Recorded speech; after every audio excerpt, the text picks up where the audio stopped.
क्या, लेकिन राहुल गांधी उकसा रहे थे और कह रहे थे अपने सांसदों को वेल में आइए। लोकसभा में वो तस्वीर जारी हुई अगले दिन। क्या आपको लगता नहीं है ये सब कुछ अवॉइडेबल था? अखिलेश जी नहीं आए, क्या अखिलेश जी गलती कर रहे थे, राहुल जी सही कर रहे थे? नहीं आए तो वो इसलिए नहीं थे कि उस दिन अखिलेश यादव जी का जन्मदिन था, वो उसमें व्यस्त थे।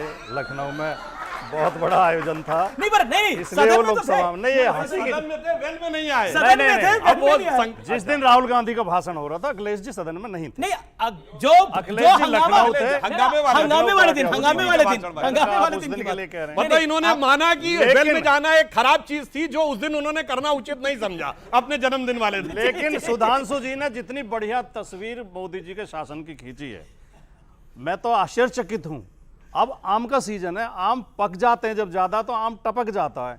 बाग में इतने आम नहीं टपक रहे जितने इनके पुल टपक रहे हैं पूरे देश में। 10-12 पुल गिर चुके हैं। इनके जमाने जो राम मंदिर इनका सबसे बड़ा प्रोजेक्ट है, उसके गर्भगृह टपक रहा है, वहां पानी भर गया, सड़कें धंस रही हैं जगह जगह, रामपथ धंस गया, एयरपोर्ट टपक रहे हैं। मोदी जी का विकास तो चिंगाड़ चिंगाड़ के बोल रहा है कि इसमें भ्रष्टाचार हुआ है। सारे इतना बुरी हालत है, परीक्षाएं लीक हो रही हैं, पर्चे आउट हो रहे हैं, सारे लीकेज का प्रॉब्लम तो है। हाँ, लीकेज मंदिर में भी है और परीक्षा में नहीं, भी है। मुझे लगता है मंदिर की लीकेज का लीकेज प्रॉब्लम अलग है और ये एयरपोर्ट की लीकेज अलग है। सरकार है और ये वीक सरकार, ये लीक सरकार ये है और ये वीक बैसाखियों सरकार पे है। टिकी हुई सरकार है। सबसे ज्यादा 12 पुल बिहार में गिरे हैं जिसके जमाने में आपकी बताया सरकार गया है। अरे साहब, आपकी सरकार है। ये सारे पुल 6 महीने में बने थे, सारे पुल 6 महीने सारे बने इसी थे। शासन में अच्छा, सारे इसी शासन में। हाँ, तो मैं यही कह रहा हूं ना। तो ये बात हो रही है किसके जमाने में बने थे? तेजस्वी जी के पास कौन सा डिपार्टमेंट था?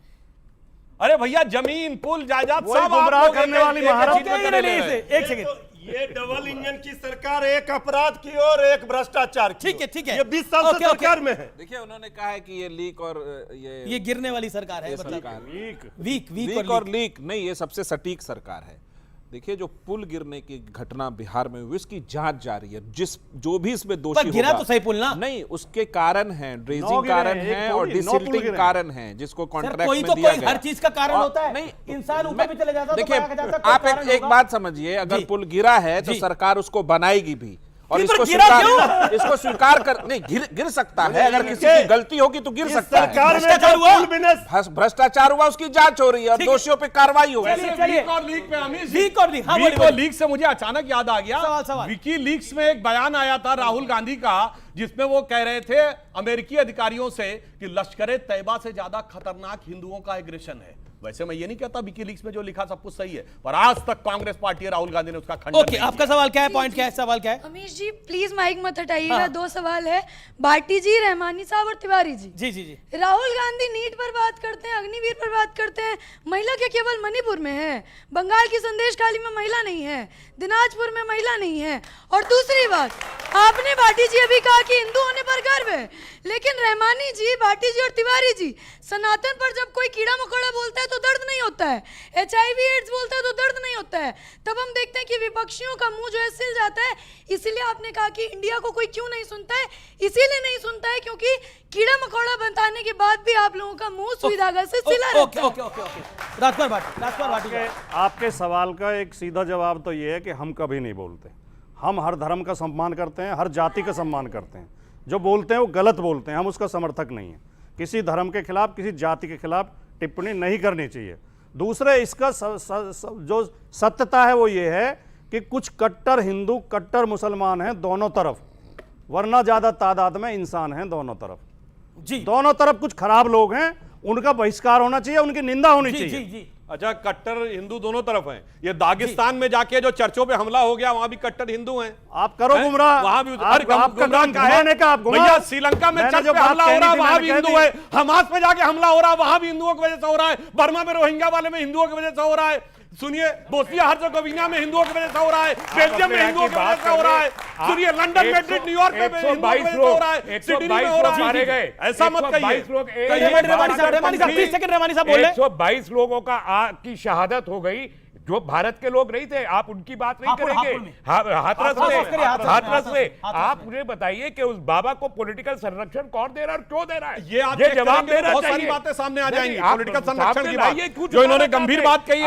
रामगोपाल यादव ने बोला कि ऐसे हादसे होते रहते हैं, रामगोपाल यादव ने बोला सभा नहीं, की। जिसने भी बोला, मैं तो 122 ठीक, लोगों ये की नहीं बात बोला कर रहा था। हूँ। जैसे आप मतलब लोग- ऐसे ऐसे हो जाते हैं, उन्होंने कहा ये षड्यंत्र नहीं है, हादसा है। हाथ से, हाँ उन्होंने बोला हाथ से हो जाते यूपी हैं, के ऐसे हाथ से हो जाते मुख्यमंत्री हैं। यूपी के मुख्यमंत्री इसे षड्यंत्र बता के अपनी जिम्मेदारी से ठीक बचना है। चाह रहे हैं। नहीं नहीं वो बच सकते हैं हादसा ना, आप बच रोकने की सकते हैं। जिम्मेदारी यूपी सरकार की लेकिन थी। मुझे बताइए कि ये जो बाबागिरी इस मुल्क में शुरू हुई है, इसका सनातन धर्म से क्या ताल्लुक है? सीधी सी बात नहीं, वो अलग मैं डिबेट जो है। उनसे अब मोहतरमा आप ने कोई कहा, कहेगा मौलाना हम गिरी कहते हैं क्यों शुरू हुई है, वो अलग बिल्कुल टॉपिक है, वो मौलाना टॉपिक गिरी अलग भी है। ऐसी वो तो वो विषय, आपकी वो बात विषय। से मैं सहमत हूं। आपका विषय अलग है, बात से मैं सहमत हूं कि आपका विषय इसका अलग है। ये जो फर्जी बाबा है इनसे बच के रहना चाहिए। आई एग्री विद यू, आपने एक लेजिटिमेट पॉइंट उठाया है, लेकिन फर्जी बाबा है, लेकिन ऐसे कई फर्जी मौलाना भी हैं, ऐसे कई फर्जी उलेमा भी घूम रहे हैं। तो मेरा निवेदन है कि हर फर्जी से बचना चाहिए। Okay okay okay okay. अरे पहले देवानंद साहब, नमस्कार आपका। जी जी जी, काफी टाइम के अरे, बाद काफी टाइम के बाद आप आए। अरे सर देवानंद हमारे स्टूडियो में आए हैं बड़े टाइम बाद। मैं कहना चाहता हूं, कांग्रेस के उससे सवाल है मेरा अपना कि देखिए जितना भ्रम उतनी सियासत।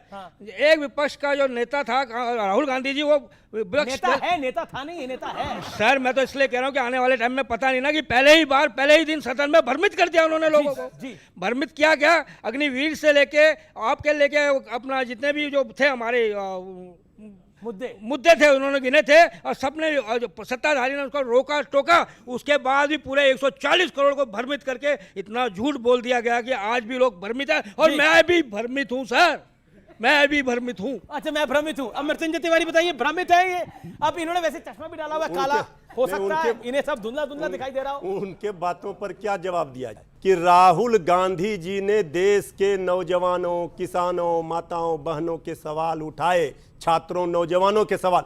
इसका जवाब आदरणीय प्रधानमंत्री जी 2.5 घंटे के अपने भाषणों में नहीं दे पाए, था। संतुष्ट नहीं कर पाए अच्छा, सदन ठीक को। है। यह सवाल अहम ओके, सवाल है। सुधांशु जी, प्रधानमंत्री संतुष्ट नहीं कर पाए। ईमानदारी में तो बात बताऊं, भ्रम में देश की जनता नहीं, भ्रम में ये दोनों है।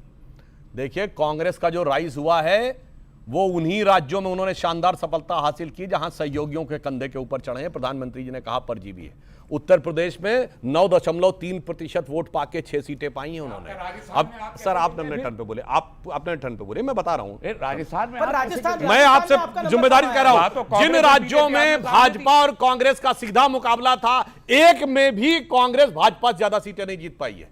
मगर जहां सबसे ज्यादा सीटें जीती हैं केरल में मुस्लिम लीग के दम पे, महाराष्ट्र में महाविकास अघाड़ी के दम पे। और एक फैक्ट आपको बताऊं, आपको पता है कि इस चुनाव में सबसे बड़े अंतर से कौन जीता है? कौन सी लोकसभा जीती गई है?